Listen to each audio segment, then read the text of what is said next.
ازيكم عاملين ايه؟ رجعت لكم فيديو جديد وتجربه جديده. والنهارده جربت ديودرنت جديد، بما اننا كلنا يعني بمناسبه الصيف، الشهور كتير مطوله معانا مش عارفين هتخلص امتى دي.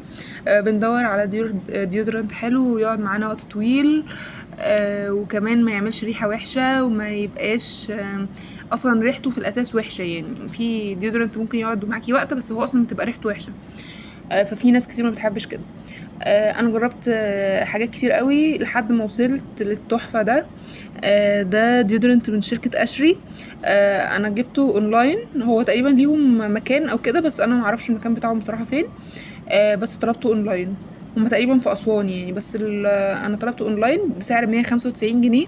ده المفروض بيقعد 24 ساعه. عندهم هما عاملين 2 ديودرنت نوعين يعني. النوعين بيفتحوا ومش مش بيغمقوا يعني. المفروض ان هما التفتيح يعني المفروض ان هما بيقعدوا 24 ساعة. انا بجربه لو قعد معاكوا، يعني يقعد معاكوا اكتر من 24 ساعة بكتير كمان. وريحته حلوة قوي.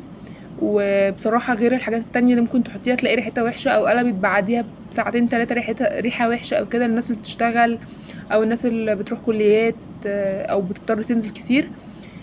فده ما بيعملش ريحة وحشة خالص وريحته بتفضل دايما جميلة. وغير ان هو ما بيغمقش كمان الجسم.